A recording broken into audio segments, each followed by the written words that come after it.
లోక్సభలో అమరావతి బిల్లుపై జరిగిన చర్చలో కేంద్ర సహాయ మంత్రి పెమ్మసాని చంద్రశేఖర్ మాట్లాడారు. చంద్రబాబుపై ప్రజలు పెట్టుకున్న నమ్మకమే అమరావతి అని చెప్పారు.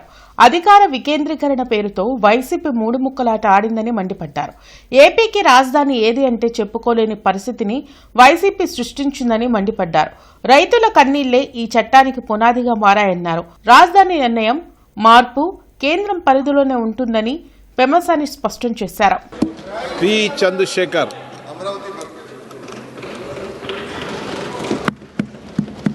आपकी लोकसभा भी अमरावती है ना? ये लोकसभा अमरावती है. Sir, today I would like to speak in Telugu, sir, my native language, because this is a historic and an emotional moment for all of Andhra Pradesh, sir.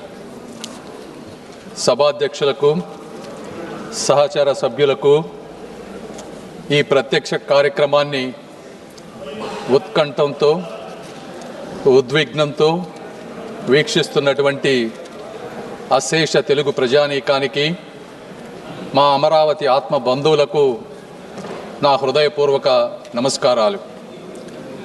ఆంధ్రుల కలల రాజధానిగా అమరావతికి చట్టబద్ధత కల్పిస్తూ అమరావతి ఆంధ్రప్రదేశ్కు ఏకైక రాజధాని అని ప్రస్తావిస్తూ దేశంలోనే మొట్టమొదటిసారిగా రాజధానిని నిర్మించే ఈ చారిత్రక ఘట్టంలో అమరావతి బిడ్డగా ఈ సభలో ప్రసంగించటం నాకు అదృష్టంగాను గౌరవంగాను భావిస్తున్నాను. ముందుగా తరతరాలుగా సాగు చేస్తున్న భూమిని రాజధాని నిర్మాణం కోసం త్యాగం చేసిన రైతన్నలకు, వందలాది రోజుల దీక్షతో శాంతియుత ఉద్యమం చేసిన మహిళామ తల్లులకు హృదయపూర్వక కృతజ్ఞతలు తెలియజేస్తా ఉన్నాను. సార్, కృష్ణానది ఒడ్డున ఆంధ్రప్రదేశ్ నడిబొడ్డున ఉత్తర దక్షిణ ప్రాంతాలకు సమాన దూరంలో 3000 సంవత్సరాల నాగరికతకు నిదర్శనం ఈ అమరావతి. శాతవాహనుల సామ్రాజ్యానికి సాక్ష్యం ఈ అమరావతి. సంస్కృతి, శాంతి, విజ్ఞానానికి యుగయుగాల నిలయం ఈ అమరావతి. బౌద్ధ స్తూపాలు, శిల్పాలు, శాసనాలతో విరాజిల్లినటువంటి పవిత్ర భూమి ఈ అమరావతి. అలాంటి అద్భుతమైన ప్రాంతాన్ని ఒక్క రూపాయి ఖర్చు లేకుండా, ప్రపంచంలో ఎక్కడా జరగని విధంగా, ఎవరిని నొప్పించకుండా, ఎవరిని కదిలించకుండా 60 రోజులలో 29,000 రైతుల స్వచ్ఛంద భాగస్వామ్యంతో 34,000 ఎకరాల భూమిని సేకరించి అమరావతి అభివృద్ధికి అంకురార్పణ చేసినటువంటి శక్తి, వ్యక్తి, నమ్మకం మా ముఖ్యమంత్రి శ్రీ గౌరవ నారా చంద్రబాబు నాయుడు గారు. సార్, ఈ నమ్మకం ఒక్కరోజుతో వచ్చినటువంటి నమ్మకం కాదు. 40 సంవత్సరాలుగా ఒక సుదీర్ఘ రాజకీయ ప్రయాణంలో ఇటుక పేర్చుకుంటూ పొద్దున లెగిసిన దగ్గర నుంచి పండుకునే వరకు ప్రజా సంక్షేమమే పరమావధిగా తన పూర్తి జీవితాన్ని త్యాగం చేసినటువంటి ఒక వ్యక్తిపై ఉన్నటువంటి నమ్మకమే ఈ అమరావతి. సార్, ఆ వ్యక్తిని నమ్మి, రాష్ట్ర హామీని నమ్మి ప్రపంచ స్థాయి రాజధాని వస్తుందని తమ పూర్వీకుల జీవనాధారాన్ని అక్కడ రైతులు వదులుకున్నారు. సార్, 2019 ఆంధ్రప్రదేశ్ జరిగినటువంటి సార్వత్రిక ఎన్నికల్లో ఆ రోజు ఉన్నటువంటి జగన్మోహన్ రెడ్డి గారు పాదయాత్ర చేసి ఊరు తిరిగి ఈ ప్రాంతం చిన్న ప్రాంతం, ఇక్కడ 3 రాజధానులు సరిపోవు, ఈ అమరావతిని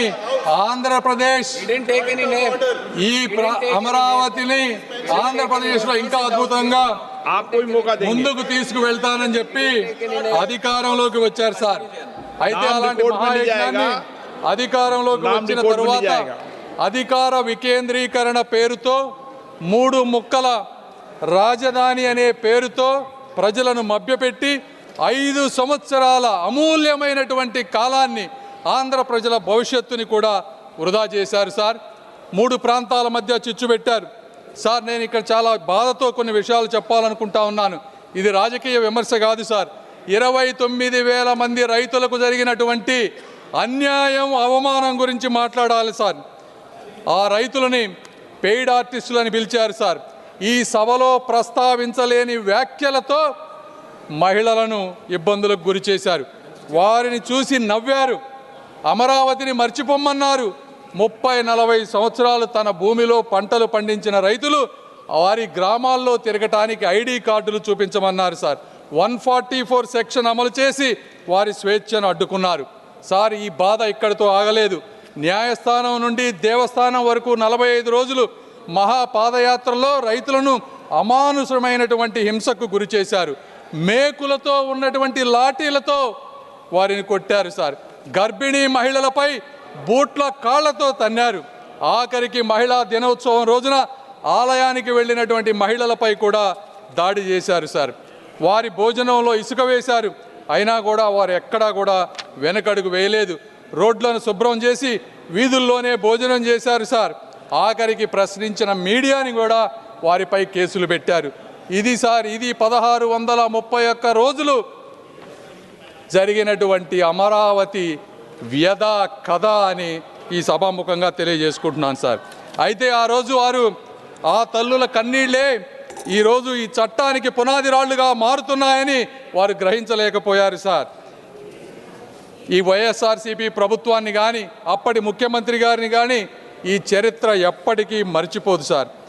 ఈరోజు ఒక రాష్ట్రం అభివృద్ధి చెందాలి అంటే రాజధాని అత్యంత కీలకమైన పాత్ర పోషిస్తుంది సార్. కర్ణాటక ప్రాంతంలో బెంగళూరు అనేది 50% ఆర్థిక వాటాను, తమిళనాడులో చెన్నై 40% ఆర్థిక వాటాను, తెలంగాణలో హైదరాబాద్ 55% ఆర్థిక వాటాను అందిస్తూ కీలకమైనటువంటి పాత్ర పోషిస్తూ ఉన్నారు సార్. అదే ఆంధ్రప్రదేశ్కు మీ రాజధాని ఏది అంటే చెప్పుకోలేని అవమానంతో గత ప్రభుత్వంలో ఆంధ్రలో ప్రజలు జీవించారు సార్. ఇప్పుడు నిర్మించబోయేటువంటి అమరావతి ఆంధ్రప్రదేశ్ ఆర్థిక వ్యవస్థకు ప్రధాన కేంద్రంగా రూపుదిద్దుకొని రాష్ట్ర అభివృద్ధికి ఒక గ్రోత్ ఇంజిన్ గా కూడా మారబోతోంది సార్. సాధారణంగా అభివృద్ధి అంటే భూసేకరణ పరిహారం మాత్రమే. आप भी ध्यान रखना जो सदन के सदस्य नहीं हो तो आप पूर्व के विषय को नाम मत लो और रख दो. आप भी मत लेना, ये भी नहीं लेंगे. चलिए. సార్, కానీ ఆర్థిక వ్యవస్థలో మొట్టమొదటిసారిగా ఒక పేద రైతుని భాగస్వామ్యం చేసి ఆర్థిక అభివృద్ధిలో వారిని కూడా ముందుకు తీసుకువెళ్ళేటువంటి మార్గం ఈ అమరావతి దేశానికి చూపించింది సార్.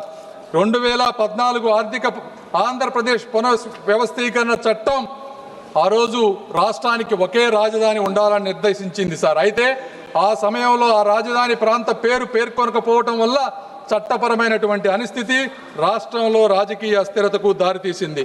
ఈ విషయంపై హైకోర్టుకి రాజధాని రైతులు వెళ్ళినప్పుడు 2022లో ఆ రోజు ఉన్నటువంటి ఫుల్ బెంచ్ ఒక స్పష్టమైన తీర్పునిచ్చింది. రాష్ట్ర రాజధాని నిర్ణయించటం లేదా మార్చటం వంటి అధికారాలు రాష్ట్ర అసెంబ్లీ పరిధిలోకి రావని, ఆ అధికారం కేవలం పార్లమెంటుకు మాత్రమే ఉందని స్పష్టం చేసింది. దాని ఆధారంగా ఆంధ్రప్రదేశ్ కేబినెట్ ఆంధ్రప్రదేశ్ రాష్ట్ర రాజధాని అమరావతి అని ఏకంగా తీర్మానం చేసింది. అధ్యక్ష, పెట్టుబడి మరియు అభివృద్ధి అనేది ఒక కీలకమైన అంశంపై ఆధారపడి ఉంటాయి. సర్టనిటీ, స్టెబిలిటీ అనేది కావాలి. పెట్టుబడిదారులు గందరగోళంలో పెట్టుబడి పెట్టరు. బ్యాంకులు, అంతర్జాతీయ సంస్థలు రాజకీయ అస్థిరత్వానికి రుణాలు ఇవ్వవు సార్. ఈరోజు దాదాపు 56,000 కోట్ల రూపాయలతో 91 అత్యంత ముఖ్యమైన మౌలికమైన ప్రాజెక్టులు అమరావతి నిర్మాణంలో జరుగుతూ ఉన్నాయి సార్. హడ్కోలో 11,000 కోట్ల రూపాయల రుణం, ప్రపంచ బ్యాంకు, ఏడీబీ, కేంద్ర ప్రభుత్వం కలిపి 15,000 కోట్ల రూపాయల సహాయాన్ని ఈరోజు అందిస్తూ ఉన్నాయి సార్. అదేవిధంగా క్వాంటమ్ వ్యాలీతో చరిత్రకు అమరావతి స్వాగతం పలుకుతుంది సార్. ఇవన్నీ జరిగినప్పటికీ అందరి మనసులో ఒకే ఒక ప్రశ్న, అమరావతి శాశ్వత రాజధానిగా ఉంటుందా అనేది ఉండేది సార్. అయితే ఈ చట్ట సవరణతో ఆ అనిశ్చితి తగ్గి అభివృద్ధి వేగం జరగబోతా ఉంది. రాజధానులు అనేది ఎన్నికల కోసం కాదు సార్, తరతరాల కోసం నిర్మించబడతాయి. ప్రభుత్వాలు మారినా కూడా విధానాలు ఏకపక్షంగా మారకూడదు. ఈ విధంగా ప్రభుత్వాలు ముందుకు వెళ్ళినప్పుడు మాత్రమే ప్రజల పట్ల కానీ, పార్లమెంటు పట్ల కానీ, ప్రజాప్రతినిధుల పట్ల కానీ ఒక విశ్వాసం వస్తుంది. కాబట్టి ఈ కార్యక్రమాన్ని ఈ విధంగా ముందుకు తీసుకువెళ్తూ ఈరోజు ఈ కార్యక్రమానికి వచ్చిన విధంగా నేను అనేక మంది వ్యక్తులకు కృతజ్ఞతలు తెలపాలి సార్. మొట్టమొదటిసారిగా గౌరవ ప్రధానమంత్రి నరేంద్ర మోదీ గారికి ఆంధ్రప్రదేశ్ రాజధానికి కేంద్ర మద్దతు ఇవ్వాలన్న ఆయన హామీపై ఆంధ్రప్రదేశ్ ప్రజలకు అచంచలమైనటువంటి విశ్వాసం ఉంది. మోదీ గారు ఇచ్చిన మాట నిలబెడతారని గత 12 సంవత్సరాలుగా ఎన్నోసార్లు నిరూపించబడింది. అదే ఈరోజు ఆ విశ్వాసం మరొక్కసారి రుజువైంది సార్. రెండవది, మా ముఖ్యమంత్రి గారు శ్రీ నారా చంద్రబాబు నాయుడు గారు అమరావతి ఆయన ఆశయం, ఆయన కళ, ఆయన ధ్యేయం, రాష్ట్ర అభివృద్ధిలో రైతులను భాగస్వాములుగా మార్చిన ఆయన దూరదృష్టి చరిత్రలో నిలిచిపోతుంది. ల్యాండ్ పూలింగ్ విధానం, ప్రపంచ స్థాయి ప్రణాళిక ఇవన్నీ వారి నాయకత్వానికి నిదర్శనం సార్. ఎన్ని అడ్డంకులు వచ్చినా, ఎన్ని పరీక్షలు ఎదురైనా అమరావతి అనే స్వప్నాన్ని ఒక్క క్షణం కూడా పట్టు వదలని సంకల్పం ఆయనది సార్. మూడవ వ్యక్తి శ్రీ పవన్ కళ్యాణ్ గారు తన గళంతో, తన శక్తితో ప్రజా ఉద్యమ స్ఫూర్తిని నింపి కూటమి ఐక్యతకు, తెలుగు ప్రజల అభివృద్ధికి కంకణబద్ధుడైనటువంటి నాయకుడు శ్రీ పవన్ కళ్యాణ్ గారు సార్. ఈ ముగ్గురి కలయిక అమరావతి ఆశయానికి ఒక శక్తి, తెలుగు వారి భవిష్యత్తుకు ఒక భరోసా సార్. అదేవిధంగా ఈ కార్యక్రమాన్ని ముందుకు తీసుకువచ్చిన మరొక ముఖ్యమైనటువంటి ఇద్దరు వ్యక్తులు అమిత్ షా గారికి, అదేవిధంగా వెనక ఉండి ముందుకు నడిపిస్తున్నటువంటి మా యువ నాయకులు నారా లోకేష్ గారికి కూడా కృతజ్ఞతలు సార్. అదేవిధంగా ఇందులో ఇంకొక వ్యక్తిని కూడా మనం ప్రస్తావించాలి సార్. అమరావతిని అణిచివేయాలని, ఆపివేయాలని ఆయన చేసినటువంటి ప్రయత్నం సామాన్యమైనది కాదు సార్. జేసీబీలతో, జైళ్లతో భయపెట్టి కూల్చివేతలు సాగించి ఆయన చేసిన రాజకీయ విధ్వంసం కూడా ఒక చరిత్రే సార్. ఆయన అణిచివేత వల్లే ఈరోజు రైతుల గుండెల్లో అమరావతి ఒక ఉద్యమ అగ్నిగా రగులుతూ ఉంది. ఆయన చేసిన అడ్డంకుల వల్లే ఈ రాజధాని ప్రాముఖ్యత దేశమంతా కూడా మారుమోగిపోయింది. ఆయన సృష్టించిన అస్థిరత వల్లే నేడు పార్లమెంటు సాక్షిగా అమరావతికి తిరుగులేని చట్టబద్ధత కల్పించాల్సిన అవసరం కూడా ఏర్పడించింది. వారు సృష్టించిన అడ్డంకులే ఈ అమరావతి పురోగతికి పునాదులయ్యాయి సార్.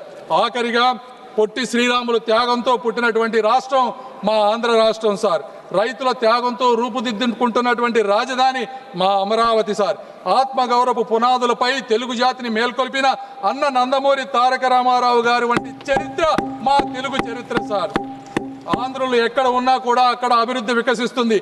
తమిళనాడు నుంచి విడిపోయి కర్నూలు వెళ్ళినప్పుడు ఆ రోజున హైదరాబాద్ని కామన్ క్యాపిటల్గా అందరం డెవలప్ చేసుకుంటామంటే అక్కడికి వెళ్ళి ఆ నగరాన్ని ప్రపంచ పటంలో నిలపడంలో తెలుగువారు ఒక ముఖ్యమైనటువంటి పాత్ర పోషించారు సార్. చెన్నైలో పరిశ్రమలకు బలం తెలుగువారు ఇచ్చారు. బెంగళూరు, పూణేల్లో సాంకేతిక విప్లవానికి తెలుగువారు ముద్ర వేశారు. ఆఖరికి అమెరికాలో కూడా అభివృద్ధికి తెలుగువారు తోడ్పడుతూ ఉన్నారు సార్.